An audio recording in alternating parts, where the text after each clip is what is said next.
Almost a year to this date, I released the video on the NeXXus, the first of its kind. While it was a great breath of fresh air on the market, as always, with first iterations, there were some shortcomings. All these are being addressed with the xMod and then some. Now, some disclosure. MechLabs sent over all these products for me to check out, but they are not sponsoring this video, no money changed hands, nor do they get a say in the contents presented here. So let's unbox this and give it a look over. You can really see the improvement all around, even starting with the box. It's much more premium with a nice unboxing experience. On the front, we see a somewhat exploded view of this engine. Then, on the inside of the flap, we have a thank you note. The warranty card stands next, with all the necessary info on it, and then a test report from the factory. Now we get to the good stuff. Here goes the integrated line, engine, and various selector plates, spare O-rings and tools. Now that we have it out of the box, let's take a look around and see what's improved and what's new. First obvious difference is that the xMod is now made out of 3 sections, let's say, instead of one big billet piece. Don't worry, it's still aluminum milled on a CNC, but separating these parts allows for faster, cheaper machining with less material lost on offcuts. To fix the fact that you had to drill your grip to allow the air couple to go through, now it's moved inside here, so you can use any grip really, now it should not interfere with it anymore. Another change that I welcome is the selector plate, which now has a tab on the lower left that acts as the safety, blocking the trigger. Why is this better? Because now you can adjust the pre-travel as much as you want, and you can file this down to still allow it to block the trigger in the safe position. Right next to that we have the Z-lock, which is used together with the other alignment screws. Yes, you heard it right. All those people asking, how do you align the damn NeXXus? Well, the answer was, you needed to improvise. Not anymore, since the xMod has both left and right, as well as up and down adjustments. These laser markings are really appreciated, as they help you identify everything. Just like on the NeXXus, we have a pre-travel adjustable trigger, but stick around and I will show you how to add post-travel adjustment or limitation as well.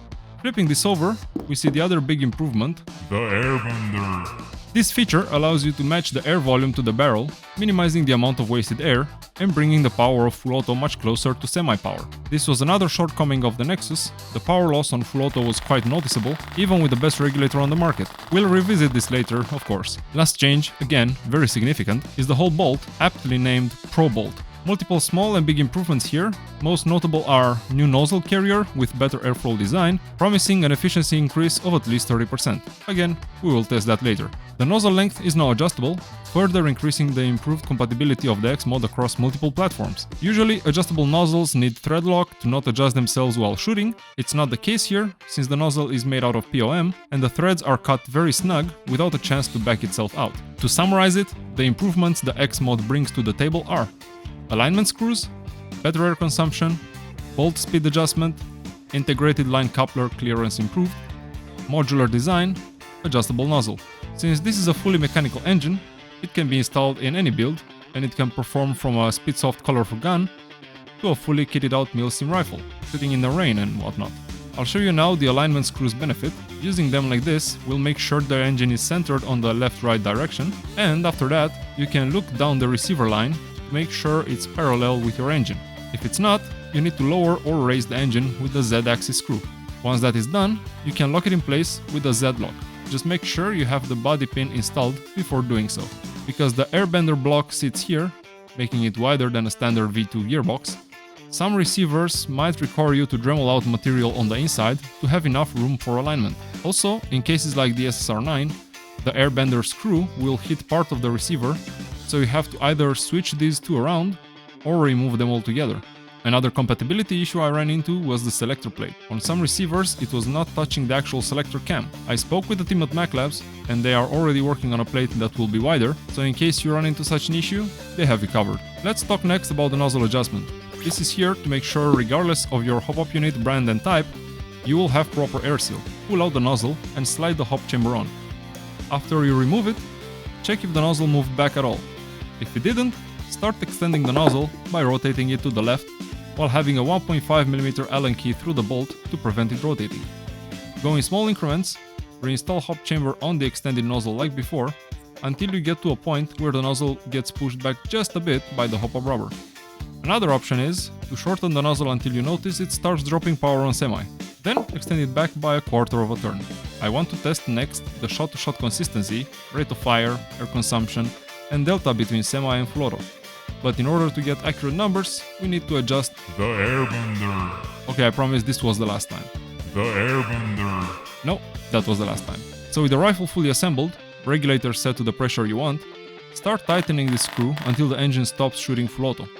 Then, back it out so it starts shooting full auto again. Theoretically, this is the point where the difference between full auto and semi-power output should be the lowest.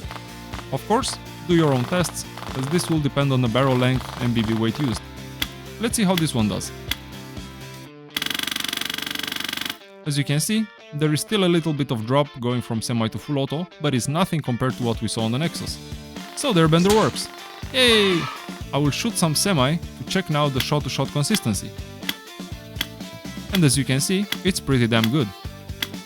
After we adjusted the airbender, you might have noticed that the rate of fire dropped. I heard there are plans to add full rate of fire control, but as of right now, the airbender adjusting the rate of fire is just a side effect, not the final purpose. Let's stress test it with 3 mag dumps on full auto.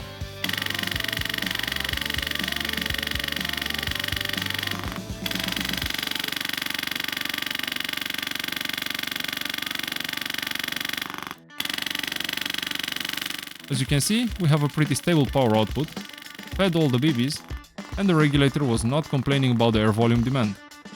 Speaking of, I need to test the air consumption, because in this specific build I have a 200mm barrel will shoot at 1 joule. Another difference from the NeXXus is the running pressure. For 1 joule with this xMod, I need 80 psi, compared to around 95 psi in the previous NeXXus. I will test both the xMod and the NeXXus with a 0.2 liter or 13 Ci aluminium tank at 3000 psi, a 0.4 liter one at 3000 psi, and a composite 0.5 liter one at 4500 psi. And here are the numbers. As you can see, the air efficiency is indeed improved, although not by the 30% advertised. I gotta say, I also have an updated bolt assembly in my NeXXus, which dropped the rate of fire from 33 to 17 and subsequently improved their efficiency. Honestly, for some builds, it's feasible now to run it on a 13 Ci or 0.2 liter tank and have it be the stock, removing the line and having to carry the tank somewhere. It's pretty appealing for a DMR type setup or even assault rifle if your field has HPA refill on site. There will be a separate video about the tank stock situation along with the butt pad. As always, we need to discuss price.